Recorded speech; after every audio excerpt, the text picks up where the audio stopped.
Hello. Hi, people. What up? What up? What up? What up? What up? What up? What's up, people? What is up? I'm here. We just got a little light today. We just got a little light. We just in here chatting a little bit. Oh, was there something important today? Oh, were you coming here for something important? Yeah, the interview. Yeah. Yes. He is here in the building, waiting backstage, in hair and makeup, making sure that everything is nice and right for y'all. Can I get some Shondos in the chat for this interview? Because y'all know, I this is a big interview for us. We love the show. We reviewed every episode of both seasons, and oh boy, let me turn down my volume. Anyway, but we are so excited to have someone of his caliber here. I'll, talk a little more and allow more of you all to get in the chat to say hi. Appreciate each and every one of y'all for y'all support, for being loyal and everything. What you say, Diane Sawyer would never, little baby. I'm not gonna be Diane Sawyer, but I might be Oprah. Anyway, but certainly we are so stoked and excited, and I don't want to belabor the issue. I don't want to take too long because I promised that it would be an hour long, and I want to keep my promise. And I want to get as much in as I can, and I want to allow you all as much time as you need to interact with him, to see his face, to see everything that he has to say. Less of me and more of him is certainly going to be a great thing for us. So I am excited for you. I'm excited for what you're going to hear. And let me introduce him a little bit for y'all. A lot of you all just don't know his history and his background, and he's definitely going to give you some of that. But I should also tell you that if you did not know, he's worked with some of the greats like Whitney Houston and Diana Ross and Prince and so forth. So while you may just know him from Noah's Ark, his resume doesn't stop there. It didn't start there, and it certainly does not stop there.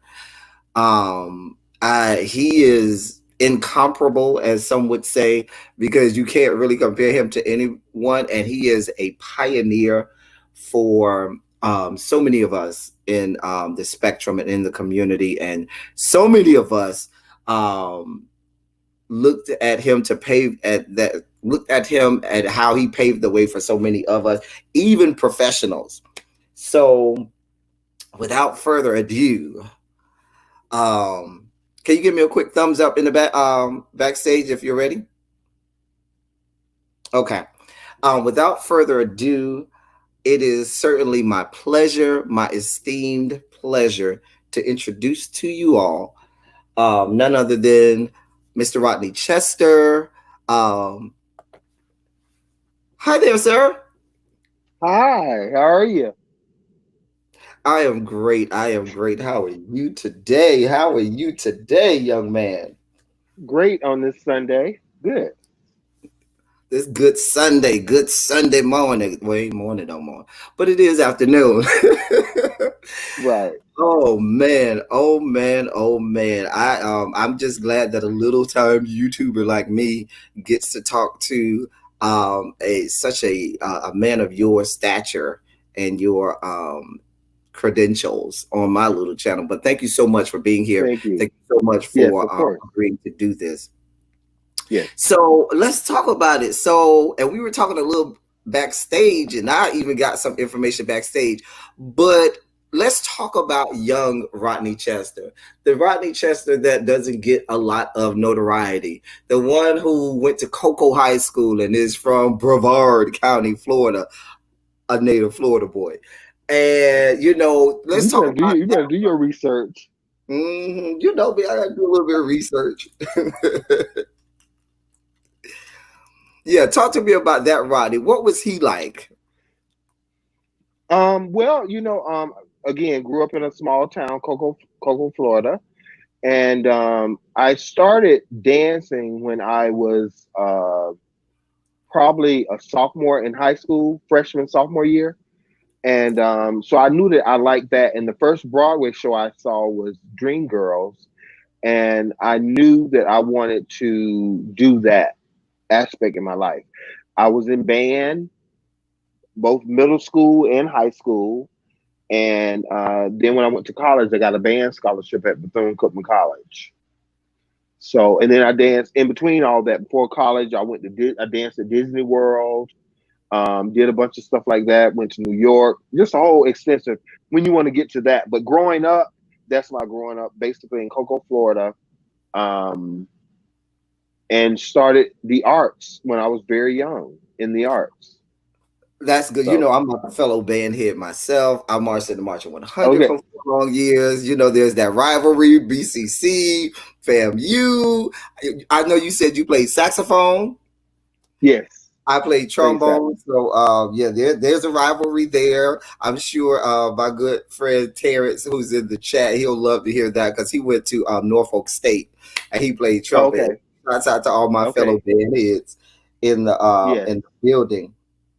But Right. certainly we're so glad to I'm glad to hear that. So when you left Bethune, well, yeah, when you left Bethune, before you left Bethune, talk to me how you went from being in the band to now, okay, I'm on stage, I'm acting, dancing and so forth. How did that transition happen? Well, my career, like I said, it started. My first professional job was dancing at Disney World, and then when I left and finished school, and I went to New York for a short time to do some theater, and then I moved to LA where I danced, with everybody, and I had an extensive dance career. And I met Patrick, who directed Noah's Ark, because I did his first indie film, which was called Punks. Right. Have you And ever I seen remember Punks? punks. Yes, I've seen Okay, punks. yes, I okay, love punks, yes. yes. So that's how Because Patrick and you I met. were Alexis, right? Yes, yes, Yeah, Alexis, yes. yeah. Uh huh. Yeah, and Um, that's how Patrick and I, because I auditioned as a dancer, and mm, we had to audition as boys as dancers the whole okay. time. And then I met Patrick, and then we became friends. And he told me that he was writing a TV show, and he wrote the role for me, Alex, that character. Wow. Wow. Hmm. Okay. So you brushed over you dance for everybody. Who is this everybody? Because I Oh know my God! you're a credential holder. I know you have a resume. You know what I'm saying? Who is this Yeah, everybody? I mean, I've danced with a lot of artists. Tony Braxton. I've done something with Diana Ross. I've done something with Whitney Houston. I've done something, and these could be any shows, from award shows to special events. Janet Jackson is a really good friend of mine. So a lot of different people, because Mm, through the industry you move, and from J Lo to everybody. As a dancer performer, you work with a lot of different artists, and if it's for an award show, they bring in dancers, and you audition for the award show, and then they book you to dance with different artists. okay. So I had a very, very extensive dance background until I got hurt. Okay. And Mhm. what happened when you got hurt? Well, how did that I happen? hurt my knee. I was on tour with Chippendale. Mm, That's shit. where I got hurt.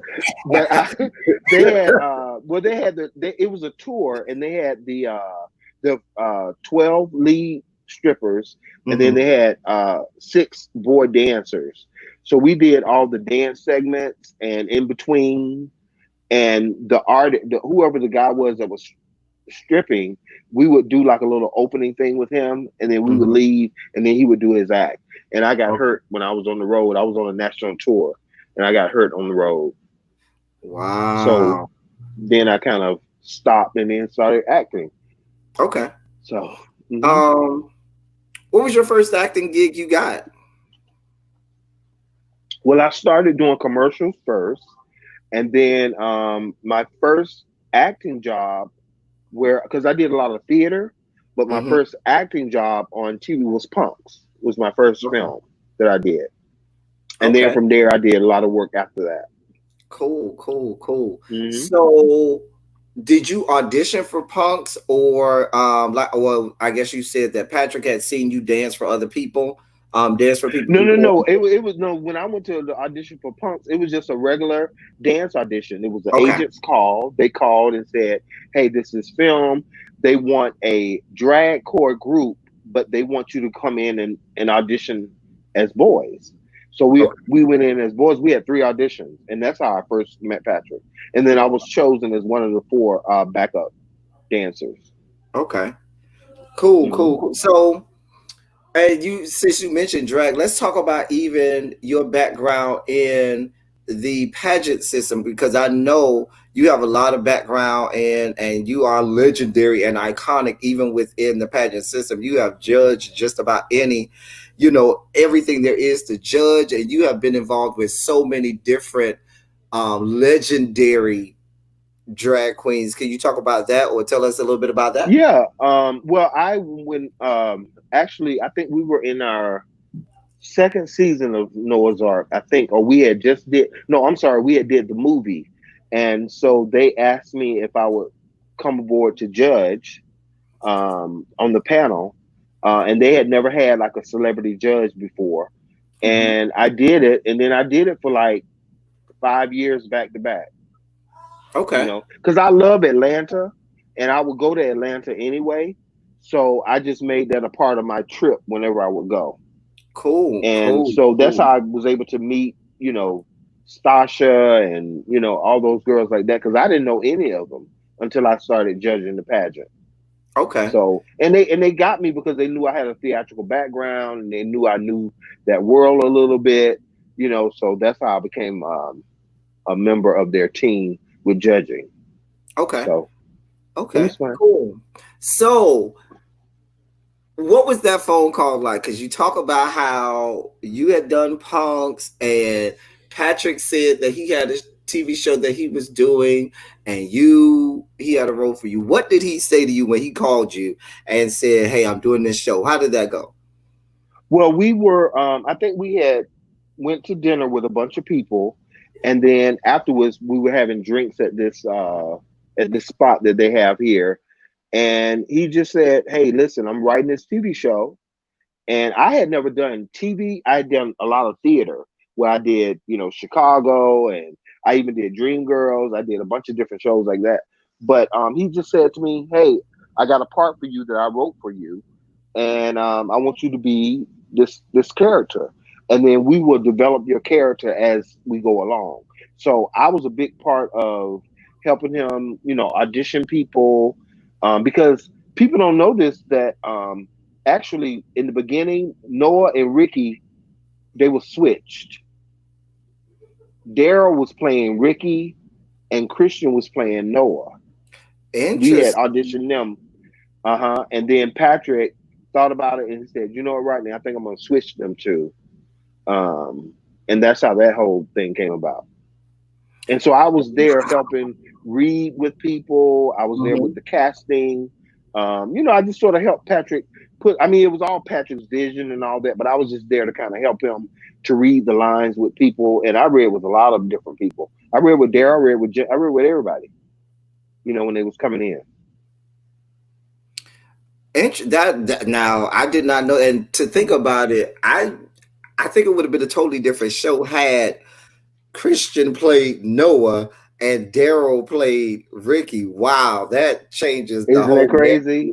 Yeah. Right. And I think in the beginning, Patrick was still moving the characters around. You know what I Mhm. mean? Like he didn't know how it was going to be. I think he was thinking of Christian as just the lead.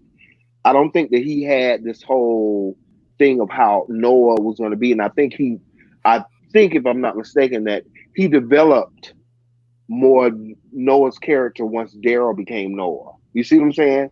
Because I Right. think in the beginning he was just looking at Christian as the lead. So I don't think that's why it's kind of hard to see now.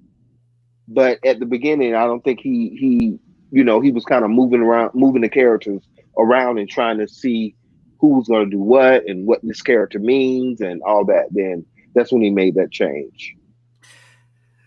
One thing that people say about Noah's Ark, they always talk about how if they remember nothing else from the show, they always remember your one-liners. That they always say, "Listen, if there's a, I love Alex, your character. Just everyone just is so infatuated. They love the character Alex, and you had so many one-liners, so many zingers, so many dingers, and so many like.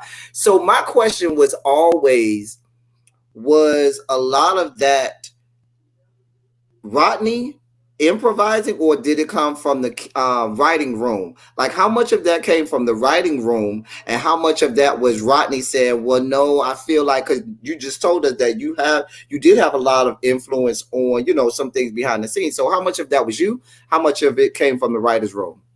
I think when Patrick first asked me to be a part of the show, he liked my personality, right? And he says people need to see your personality and all that stuff.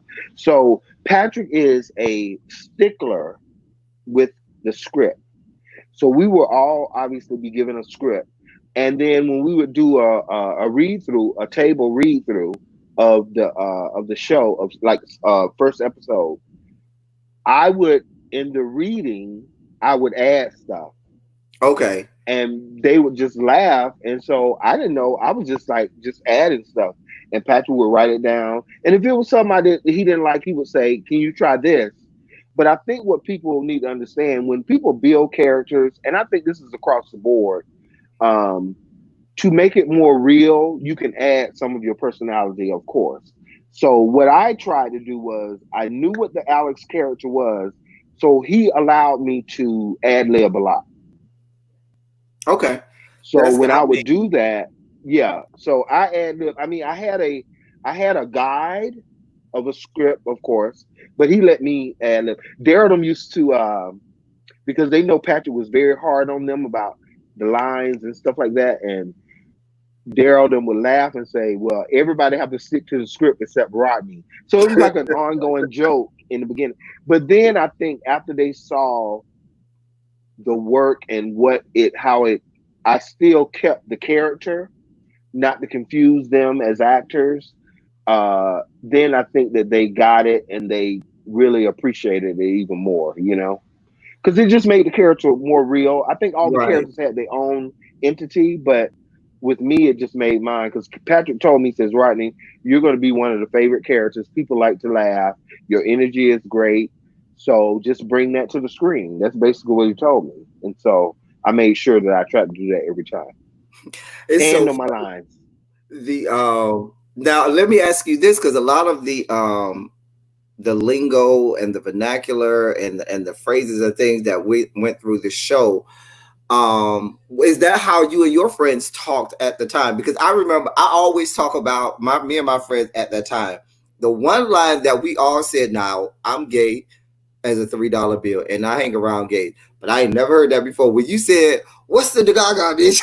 and everybody, and even I think Chance's character was like, "What?" and everybody was like, I think everybody across the fruited plains did a what? and Right. so where did I just that was one line I always said, "Well, where did that come from? Do they say that out there in LA? I don't know, because they don't say Well, that in you my know what? office." I think it was something that I made, just like I made up Bugina and I Mhm. just said it. And Patrick and them, they was like, they just laughed and they kept it in. But what's the Gaga? Me and some friends, I used to say that sometimes, just cutting up. And so I think I said it one time to Patrick, and Patrick was like, "What is that line that you say sometimes or whatever?" And we went back and forth, and then that's how it came in. But at the time, I just said it, and they kept it in.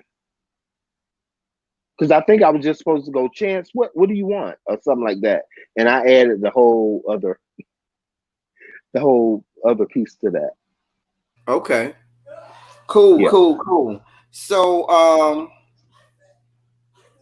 so my next question is, when you all were filming the show, when y'all were in it, in the thick of it, let's say season one did you all realize the impact that the show was going to have? Because I always talk about how if you look at Black culture, American culture Mhm. during that time, after Noah's Ark, there was this explosion of black gay lingo and black gay style in the black culture like we had never seen before, where in past we were always in the shadow. People had never seen us. They didn't know what our world was about. And so when Noah's Ark came, and characters like yours and all of the other characters started to introduce these, our culture, our authentic black gay culture to the world, it Hmm. kind of exploded after that. And Yes. did you all know at the time when you were in it that it would have that impact? Not at all.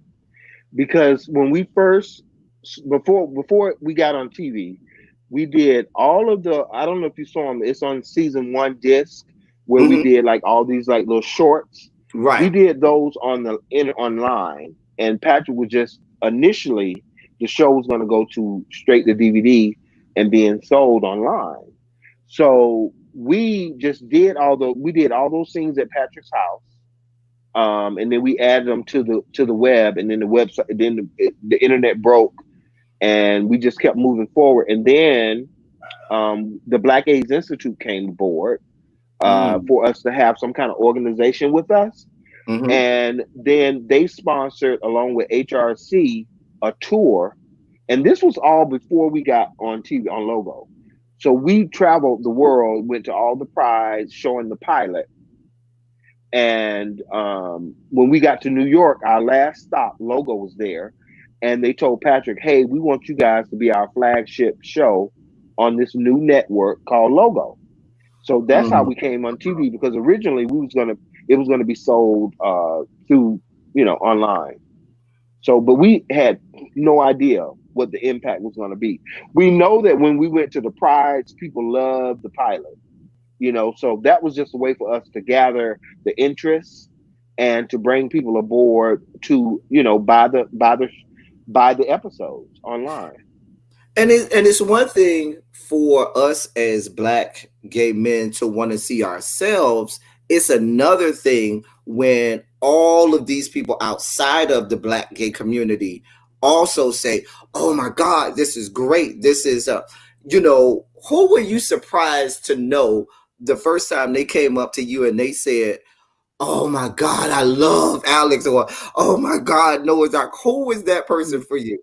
You know what? I'll tell you which was this was I was at Whole Foods, and I was just minding my business, and this old white lady, she must have been easily 70, 75, and she came up to me and she said, "Excuse me, are you the guy that's on the show called on Logo called Noah's Ark?" I said, "Yes, ma'am, I am."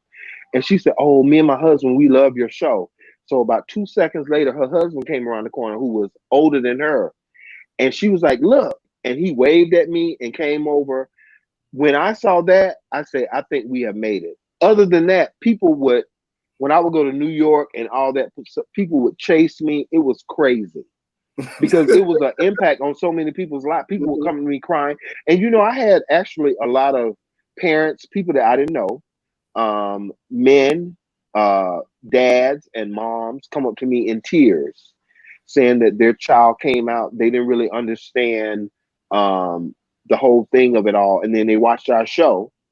They stumbled on our show, and it really showed them that living of that lifestyle, and it made it okay. And I'm telling you, a lot. And these are grown men in tears. Right. You I know. think one of the things that resonated with me when I watched the reunion was that conversation between you and Titus.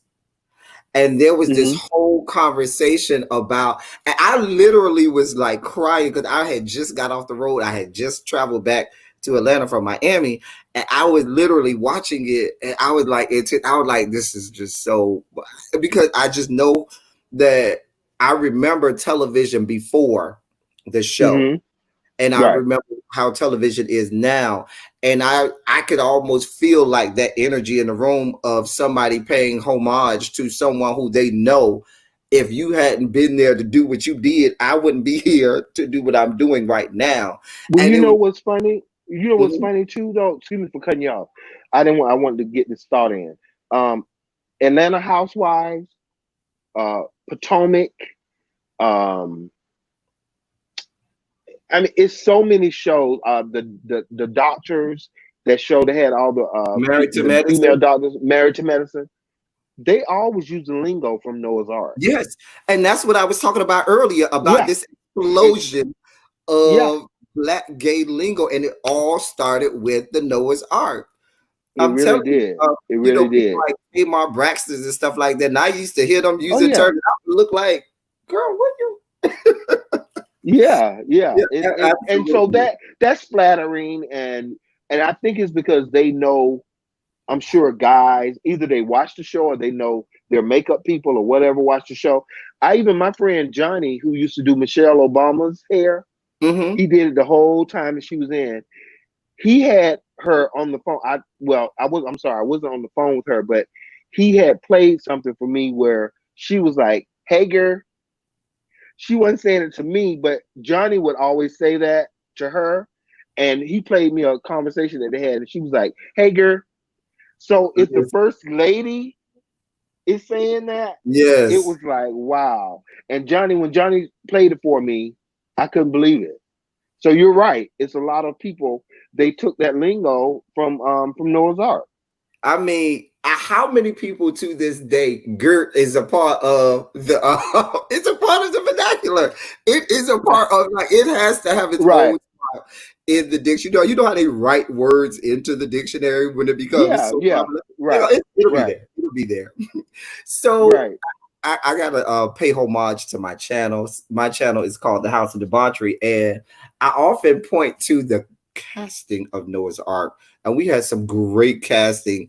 There was a lot of menses to be seen on Noah's Ark. What was it like being in a cast and filming with all of these beautiful black bodies around you all day long? God help me, please. Well, when it comes to Trey, who played my partner in the show, Hmm. I chose him. I knew when I used to work at a talent agency. Greg was a part of the print department, sports department. So I would always bring him over to do different things for videos and stuff. And so I read with Patrick asked me who would I want to be my partner. So it was like three guys, and I told him I was interested in Vin Diesel, Greg, and then there was this other guy named Jason Olive. So Greg, Greg, because Greg is 6'4", so I think they wanted somebody that was bigger than me, and completely. So Greg's actual height is like 6'4.5", Wow, um, that's a and that's lot. kind of how that worked. But I think that everybody asks that question, but I think what happens is when you're on a show, it really comes down to respect of Hmm. the artist, because I know me personally, I had to definitely make Greg comfortable across the board so that our relationship would look real, Right. on TV and not look fake.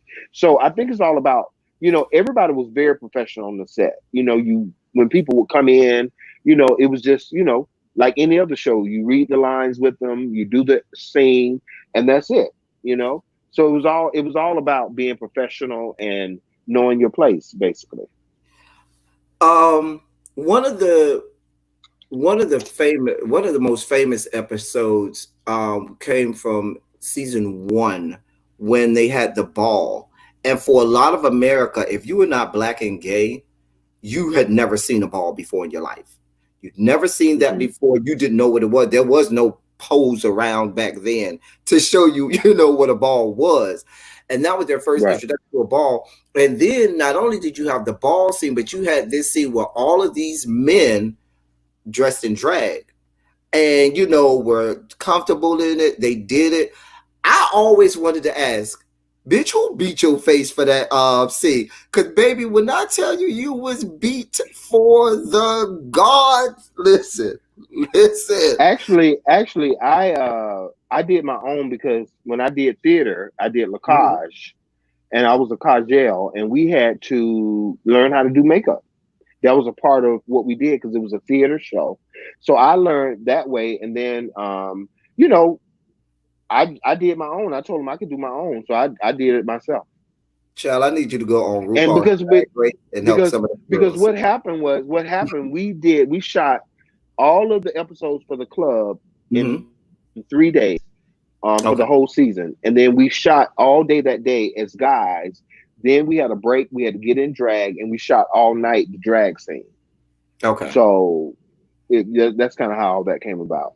But yeah, I did my own makeup. Exactly. Please go down to the drag race world and show some of these girls how good paint should look. Shout out, You no know, they asked me. I was disrespect. supposed to be a judge on there one time. They had asked me, but I wasn't available. But they did Oh, call me okay. to be a judge.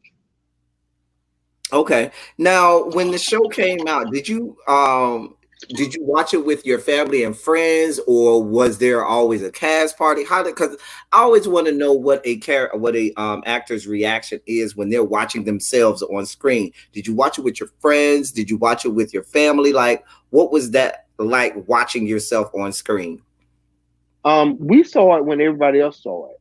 So I would have some of my personal friends come over and watch, and my personal friends would call me. Like New York would see it before I would even see it, and they was calling me, telling me about the scenes or whatever. So I would usually have like watch parties, and people would come over, and we would all watch it together.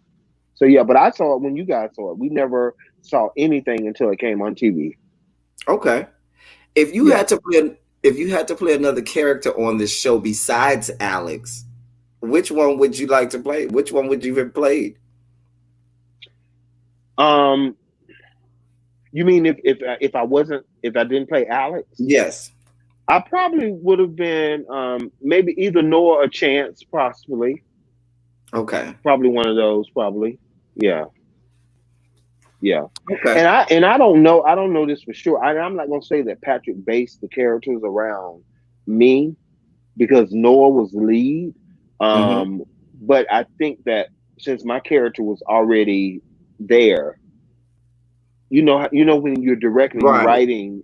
I think that he wrote the characters just so that we'll be all cohesive Right. as a team. So Right. And the fact that they all had their niche and they all um for everything who they were, they highlighted the fact that they weren't just gay, but they were professionals. They were doing things, that they were was good, entrepreneurs, and they weren't caricatures or what we had always just seen on right? television before. So that was always great. So if we're going I think that was important to Patrick too. You know what I mean? To to. make sure that the characters had some substance, which was great for us because you're right. It wasn't so that whole caricature, that we can put it in a place to where we were all professionals. Our partners were professional. Like Greg Trey was an anesthesiologist. And I don't know if people connected to that, but that was what his role was. He worked at the hospital. Right. So Okay.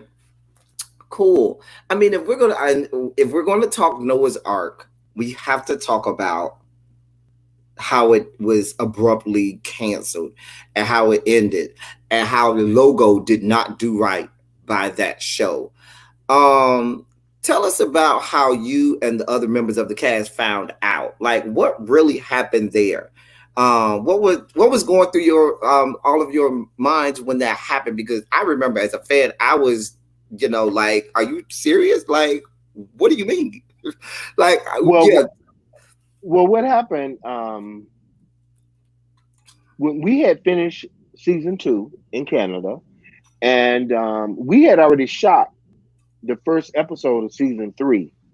We had already Wow. well we did well I'm sorry, we did a trailer for it where we was introducing season 3, and then they thought about it, they said we're going to do a movie, and we just got the call and said that after the movie there's not going to be any more.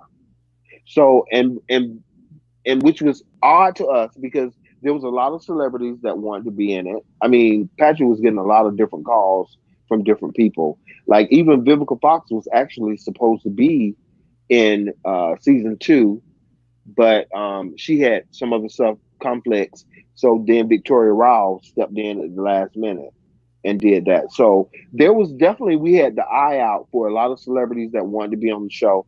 But from what we were told, it was a money issue.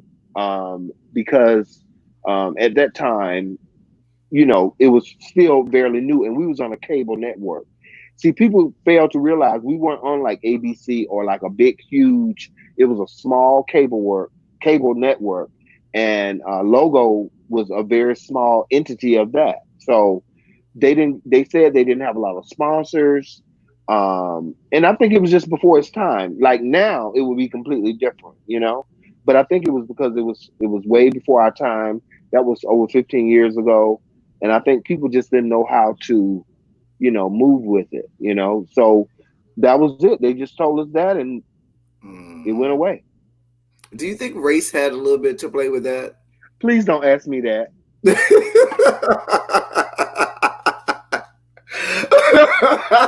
Please don't ask me that.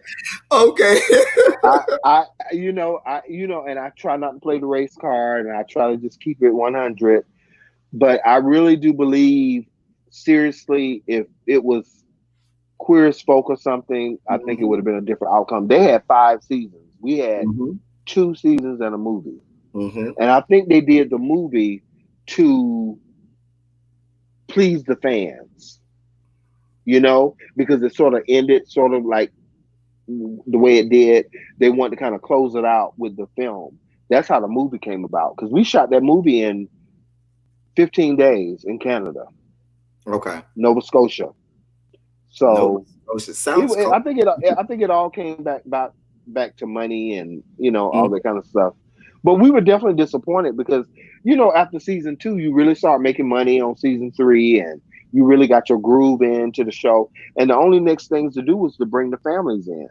And Patrick had already sort of started working on that, because that Okay. was the next option for it. Have you seen anything since Noah's Ark that you think stepped in and fit that role, or do you still feel like there's a void? Because in my mind, I still feel like there's a vacuum there for black gay men. In I mean, people talk to Pose, but Pose really highlights our trans community, which I Hmm. think needs to be highlighted. Right.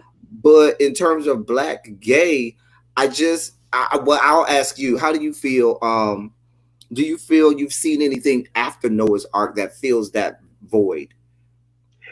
One thing I can say, which is pleasing to all of us, I think that I have seen so many YouTubers or people or doing shows sort of like Noah's Ark. So that meant to me that we set that pace for that. So I don't think none of them really went as far as Noah's Ark went, but still, it was a point that they was doing their own thing, which was I thought was fantastic. And we was a part of a movement, and I just think what we had was so special, and it just worked that we all had chemistry, because none of us really, I mean, I knew Christian through the dance world. I knew Daryl a little bit. I had never met Doug before, so it just happened authentically that it worked. So I think that magic that we had, no one would ever be able to you know copy that or take the place of that, because we was the first Right. black gay series that ever had been done. And whenever you're a part of the first, you always are. You That's gotta why be people, prepared. in between the time when I wasn't doing, I was hosting stuff the whole time after Noah's Ark. People still call me to host events, so that meant to me that it was still viable enough that people will still contact and reach out to us to host. So. Cool, cool, cool. I mean, I just feel like, and like you said, you see a lot of the web series and things like that, and Hmm. YouTube has become a platform for a lot of shows, and some of them even have their own subscription networks on Yeah. online and things like that I've seen. But I definitely Yeah. feel like there's still a vacuum with regard to network television with regard to black gay men on screen and Right. authentically being themselves. Um, Authentically, yeah. I mean, You're and right. that's what made Noah's Ark good. It was authentically black and gay. Right. What have you been doing since Noah's Ark? I mean, your life did Well, not end when Noah's Ark I ended. had I was running I ran a talent agency, which was my talent agency. I had that for 15 years, but in between that, I did a lot of short films. I have a short film that's out right now. It's called As I Am. I meant to text it the trailer to you. I forgot, but I'll send it to you so you can post it if you want. I definitely That's will. right now in festivals. It's going out in festivals. So I've done a few short films and I did a few plays because what happened was I had a heart issue, and that a lot of people don't know. But anyway, I'm telling you, I had a heart issue, so I had to change that profession that I was in. So I then went back to acting to concentrate more on acting, and I did a few plays to see if I would be okay with that. And so I did the plays, I did the short films, and that's it really. And I was just trying to, work on my health in between because I found out I have congestive heart failure Wow. from stress. Yeah, but I'm okay. I'm okay. Okay. I'm cool. Don't let the people stress Yeah. you out, girl. Don't let them stress you out, girl. Girl. So I mean, Don't. but you know what? But thank God I'm good. I'm cool, and so I just decided to dive in on the whole acting thing because a Okay. lot of people at the time after Noah's Ark, I was getting a lot of calls to come in for guest stars. I did a few things that they wanted me to do, and I did those things on shows, and then I sort of just was concentrating on my company at the time. So I Now, really didn't do as much as I could have. now, when you started this talent agency, I want to dig a little bit into that because that kind of stuff interests me. Because how did you go? What was that like? Picking talent or molding talent, and helping young actors, actresses, or whatever profession they were in get into the field. What would you look for in new talent, and what did you tell them to help mold them? Talk to us a little bit about that. Well, Um, how the agency ran, I was working at another agency um, because I had got hurt. When I got hurt on tour, I started working at the agency as an intern just to have something to do when I got hurt. And once I got well, I worked at this agency for like 2 years, and then we left and went to another agency. Then I opened my own. So what it was, I rep dancers, choreographers, models, and commercial actors. So it would just be auditions. They would come in and read for me, and then we would put them on our roster to audition. I would have dance auditions to bring dancers aboard to send them out for auditions. And the print department I had was just models would submit photos, and I would bring them in for an interview and stuff like that. So it's the basis of I was basically their talent manager, and then I had four other people that worked under me as agents, okay. and we just would send them out for audition calls. Okay. Cool. So if I was coming to you and I wanted to be an actor, I mean, I'm a writer myself. That's my thing. I'm the writing guy. But if I want, what Right. would you tell me? You say, El Teddy, you need to do dot, dot, dot, dot, dot if you want to make Well, it. I didn't have a theatrical. That's theatrical. I didn't have a theatrical department where I sent my talent out on acting stuff. But all my commercial actors, they had to come in with a take a commercial workshop before we would bring them aboard to the agency. Like, say if you came to me and you wanted to do commercials, we would send all of our people to a commercial workshop so that they would know that commercial world. It's totally different than going to a theatrical audition. So Okay. I would have you come in and do that. Okay. Um, so definitely make sure you send me the information for your film so I can put that on my YouTube at community wall and in my social media because I definitely want to see it. I will review Yes. it. I will have my fellow reviewers review it as well, and we'll even Yeah, I'll do a send you the trailer. Okay, okay. I'll send you the trailer for sure. And and we love to review a good show. And so It's we'll great. definitely once it's released, we'll watch it and we'll review it and we'll talk about it. We'll do a live and we'll send it to you and stuff like Okay. that. Maybe even Okay. get you to come back on and talk to us about it, to the Well, masses. let me just say this to you. I did a little research on you as well, Oh and boy. I tell you, I'm very proud of you because this is the deal. When you have your own and you're doing it, because when I had my company, I had it for 15 years. It was nothing like having your own, and I ran my business, you know. So for you to have your channel and keep doing what you're doing and make it the best that you can. And I did the research, and I like what you're doing. It's good. I, It's good. wow, that You I was know. not expecting that at all. That went a long way. Wow. Oh, that But surprised you know me. you have I think you have to, because the thing about it is if you don't develop yourself and make it your own, you Mhm. never can do anything. So to step out and do it, it's great, and just keep doing it, and Okay, try to make your channel the best you can. So I I'm appreciate proud it. of you. Well, I thank you. You don't even understand how much that means for you to say that you are proud of me because we work sometimes real hard. And you say, "Does anybody see me here?"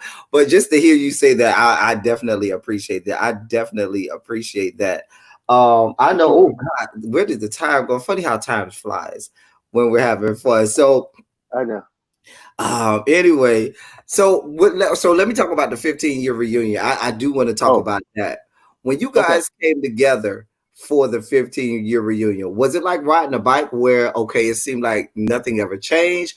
Or did it take, okay, let's work out the kinks, let's, so we can get back in the groove a little bit? Well, the one thing about this, it was all shot virtue, Mm-hmm. because Doug, who played Chance, he lives in New Orleans.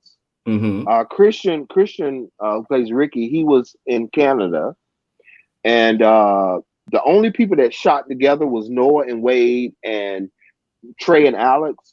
Like, we shot together, but everything was done virtual, and Patrick kind of edited it together. Like, my scenes when I did by myself, I did that just with me and a camera. Okay. So we weren't. It was just kind of like, we read the script and it kind of just worked again, because we weren't in the same room with each other. Like, I never was in the room with, the only person I was in the room with was Trey when we did our scene. But with Daryl, any of those scenes, it was all done virtual, and it Okay. just it just happened to work. Daryl, actually, I heard Daryl say, I think even on the interview, because the day that he did his scenes, I went in to read that first scene that you saw. I Uh-huh. went in to read my lines off camera just to get him back into that Noah groove. And Uh-huh. he said that really helped. That really helped a lot. So I went in that day and kind of helped, because I don't know if you noticed it, but I was a producer on the reunion. I saw you in the So I was credits. happy about that. I saw you scroll by. I saw you scroll on by, girl. I saw you, girl. And let me say this. That 15-year reunion was the first show that I saw that did the whole virtual thing right. Because a lot of shows are going to have to go to may have to do that.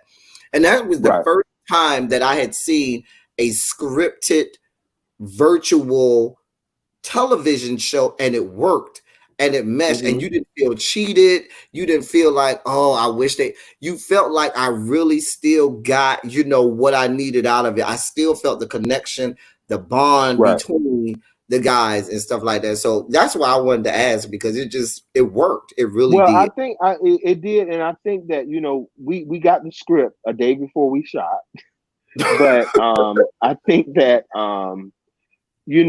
as actors, we knew that this was another big platform. So I think we all collectively wanted to do a great job, and it was all shot virtually. So everybody sent their stuff in to Patrick, and the editing team edited it all together, and it was just perfect that Patrick put in stories. What's happening now? Like the Right. march and all that. Like, we take that. They just had a handheld camera, and we take me, Daryl, and Jensen walking in the march, and he added that to the show and different things like that. So I think that's what took it over too. That it was like we really were living in the Corona now, what everybody's dealing with. So That's how the it's good. people found out that it was coming. That the people put that out. And they so in 2005, y'all would have been able to get away with that because social media what it was back then. But in Right. 2020, they see all y'all in the parks together in the camera. They like, now wait a minute, girl. So, Well, because B Scott dropped it, mhm. which was fine with Patrick. And you guys didn't know where it was going to be, but everybody did say, okay, what are they doing? They're getting ready to do something. So Yeah, it's good. Yep. definitely did that. I do want to talk about one thing, and I want you to either confirm or dispel the room. There was a rumor before the 15-year reunion, and even as the 15-year reunion was coming, that you and other members of the cast had not heard from Gregory Keith, who plays Trey, in like almost a decade, and they were like, and a lot of people were speculating whether or not he would be in the reunion because they were saying that you all had not seen or heard from him in so long. And so when he came on the reunion, I was like, yes, because I didn't know what to make of those rumors. Because I was like, That is all rumors because Greg and I actually talk all the time. I mean, we still would go to lunch or whatever, and we would talk periodically, not all the time, but we would talk. And I talked to all the guys, we didn't. It wasn't like people. I guess they thought that we were all like that for real, but we were just all friends in general anyway. So we would maybe see each other out somewhere or stuff like that. So that wasn't true as far as Greg. Greg is okay, just not on social media. He just right. he cares not to be on social media, but he's still around.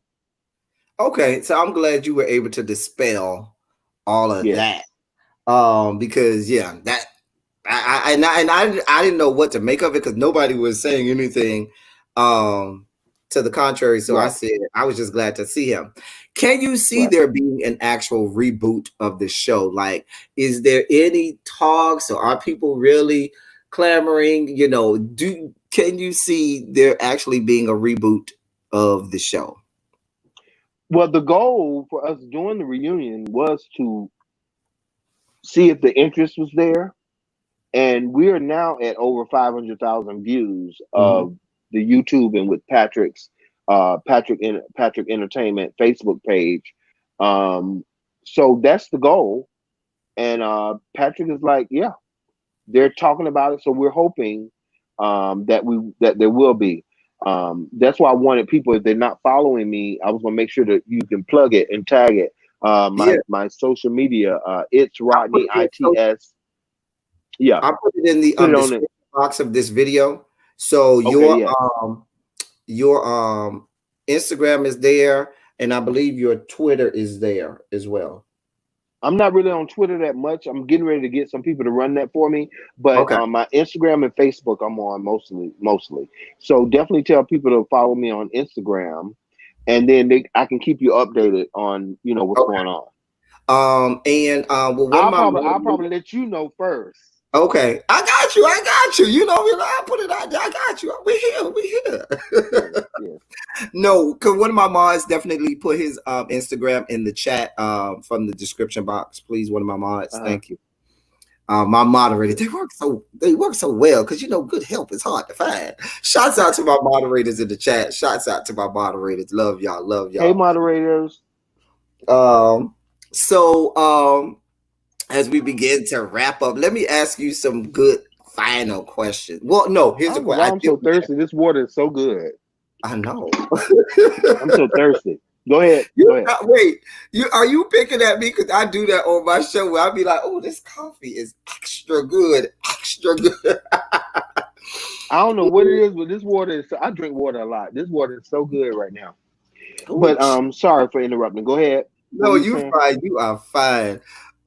If they had to do a reboot of Noah's Ark, and they said, you know what, we want to reboot, but we're gonna do all younger cast of characters, and we'll let y'all be, consultants or whatever. Who would you cast in your role as Alex?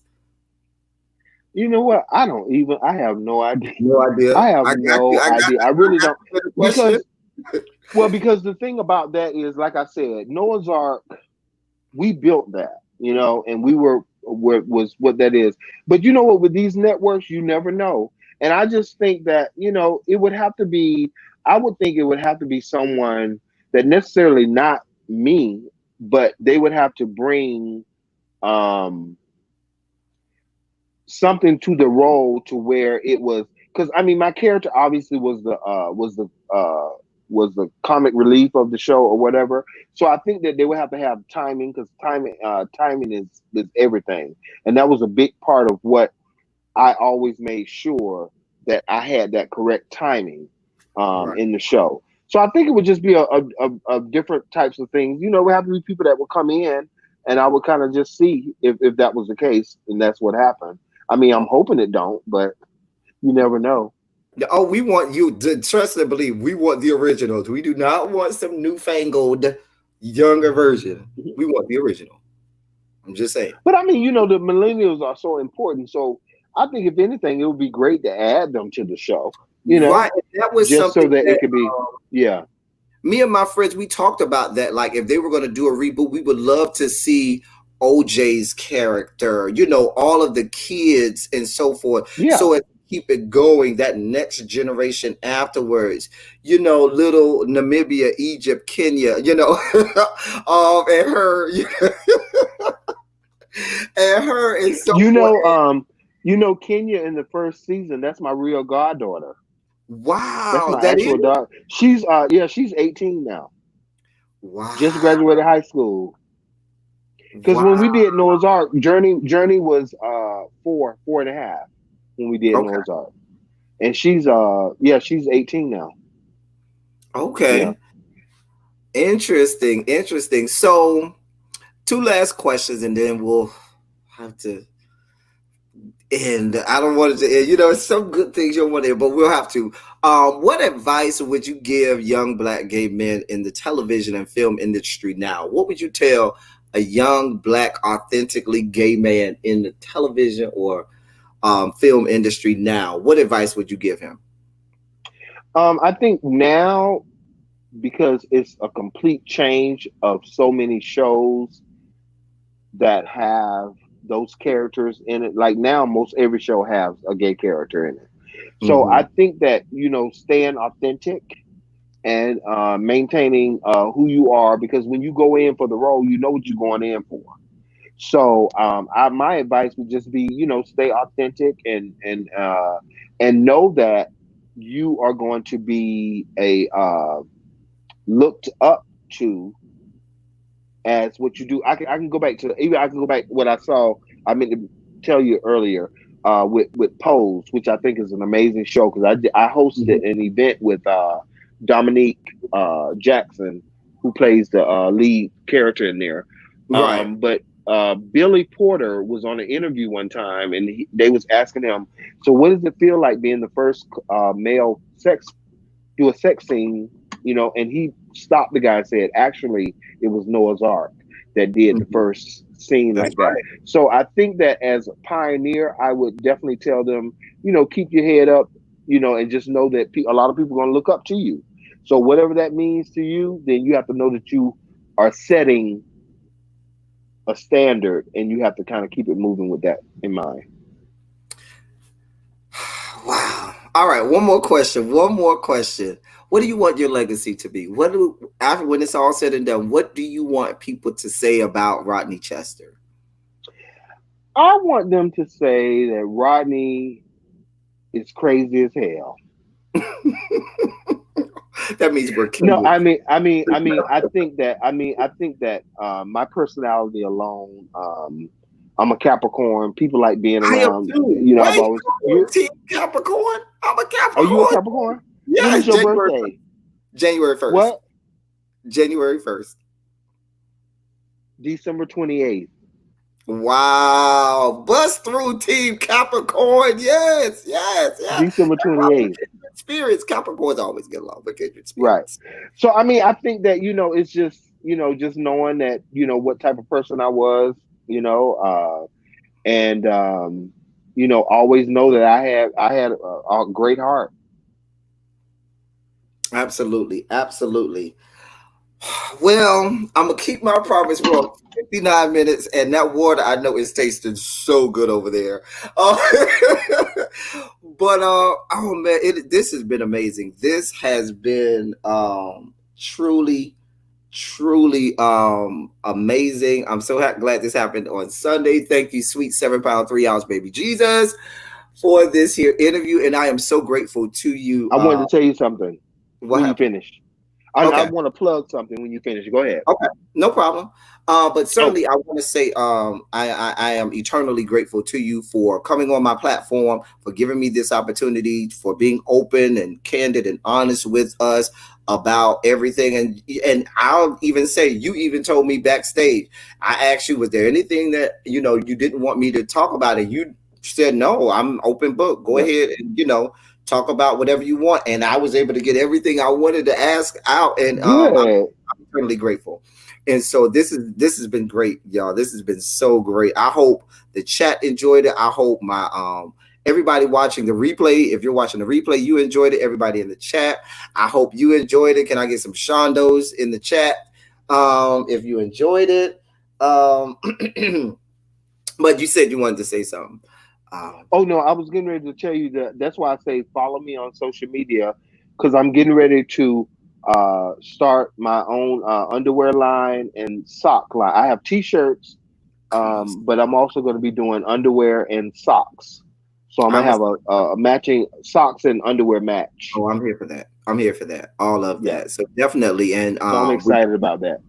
we definitely will be patronizing. So I'll definitely be doing that. Oh man, it's been great. It has been great. We are about to bid you all adieu and go backstage and chit chat some more backstage. Go chit chat some more. I'm sorry y'all can't come to the after party. Sometimes after party is invite only. Sometimes what I'm saying.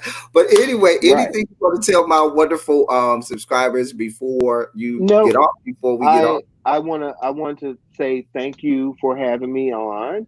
And again, like I said, you keep doing your thing, and you guys, if you're out there, sponsor and support this brother. He's doing his thing, and just stay on my social media and definitely follow me. Start following me on Instagram with updates of all my upcoming things because my movie As I Am just got in the LA Film Festival, so it's Okay. nominated for an award. So want to keep you posted, but just that, and just thank you again for having me. Oh, So you guys call me. all right now. I appreciate it. Definitely was my pleasure, y'all. All right, we about to go backstage and chit chat backstage. That's all we got for y'all. Until next time, until the next interview, until the next time we are here. Thank y'all for coming. Y'all drive